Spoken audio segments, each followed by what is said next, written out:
তোমরা যারা ষষ্ঠ শ্রেণীতে পড়ো, পঞ্চম শ্রেণীতে প্রাথমিক বৃত্তি পরীক্ষা 2025-এ অংশগ্রহণ করেছিলে, তোমাদের রেজাল্টও তোমরা ইতিমধ্যে দেখে ফেলেছো। তো তোমাদের রেজাল্টের মার্কশিট ও নাম্বার তোমরা কিভাবে দেখবে, অনেকে তোমরা জানতে চেয়েছো তোমাদের রেজাল্টের মার্কশিট এবং নাম্বার সম্পর্কে, এবং সেই সাথে তোমরা কিভাবে বোর্ড চ্যালেঞ্জের বিষয় নিয়ে A to Z তোমাদেরকে জানিয়ে দেবো এই ভিডিওতে। তো দেখো, তোমাদেরকে আমরা দেখিয়েছিলাম যে এই ওয়েবসাইটের মাধ্যমে তোমাদের কিভাবে রেজাল্ট দেখতে হয়, যার মাধ্যমে অনেক শিক্ষার্থী তারা তাদের রেজাল্টটা পেয়ে গেছে। তো তোমাদের এই সম্পর্কে আমাদের কাছে জানতে চাইছে তোমাদের নাম্বারগুলো কিভাবে দেখবে। তোমরা অনেকে আজকে কিন্তু সাধারণ বৃত্তিপ্রাপ্ত শিক্ষার্থী হয়েছো, অনেকে ট্যালেন্ট পুলে বৃত্তি পেয়েছো। তোমাদের সবার জন্য অনেক অনেক শুভকামনা রইল। তোমরা যারা অনেকে বৃত্তিপ্রাপ্ত হওনি, তোমাদের জন্য শুভকামনা রইল, কারণ তোমারও এটা নিয়ে হতাশ হওয়ার কিছু নেই। কারণ বৃত্তি পরীক্ষা একটা সাধারণ পরীক্ষা। তোমাদের পরবর্তী যে পরীক্ষাগুলো রয়েছে, এই পরীক্ষাগুলো তুমি ফোকাস করো, তুমি অবশ্যই ভালো করতে পারবে।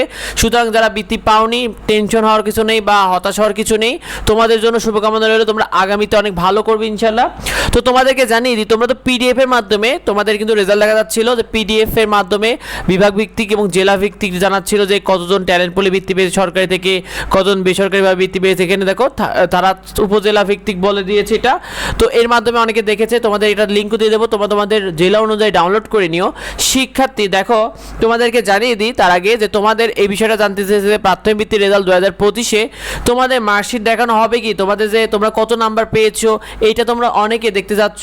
তোমাদের আগে কিন্তু নাম্বার দেখা গেলেও এবার কিন্তু জুনিয়র ভিত্তিতে যারা পরীক্ষা দিয়েছিল তাদের কোনো মার্কশিট বা নাম্বার দেখানো হয়নি। অর্থাৎ যারা এই বছর জুনিয়র বৃত্তি পরীক্ষা দিয়েছিল এবং পরীক্ষা দিয়ে যাদের রেজাল্ট হয়েছিল, এই রেজাল্টে কোনো মার্কশিট বা নাম্বার দেখানো হয়নি। এই নাম্বার দেখানোর বিষয়টা আগে ছিল। এই বছর এখন অবধি নাম্বার দেখানো নিয়ে কর্তৃপক্ষ কিছু জানায়নি যে তোমাদের নাম্বার আদৌ দেখাবে কি না। নাম্বার দেখালে তোমাদেরকে আমরা সেটা জানিয়ে দেবো, তবে এখন অবধি নাম্বার দেখানো নিয়ে কোনো কিছু প্রাথমিক শিক্ষা দপ্তর থেকে জানানো হয়নি। তোমরা অনেকে মার্কশিট খুঁজতো, তো তোমাদেরকে জানিয়ে দিলাম এটা, যে নাম্বার দেখানো বিষয় নিয়ে। আরেকটা বিষয় তোমাদের জানতে চেয়েছো বোর্ড চ্যালেঞ্জ বা নাম্বার পরিবর্তন নিয়ে।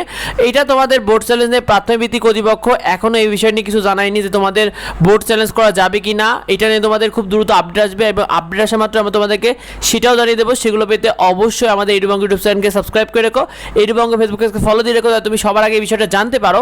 আর তোমাদের অনেক বন্ধুরা এই বিষয়টা জানতে চেয়েছে, তাই অন্যদের মধ্যে শেয়ার করে দাও, যাতে অন্যরাও জানতে পারে। তোমাদের সবার জন্য অনেক অনেক শুভকামনা রইল। দেখা হয় পরবর্তী ভিডিওতে, পরবর্তী আপডেটে। ধন্যবাদ সবাইকে।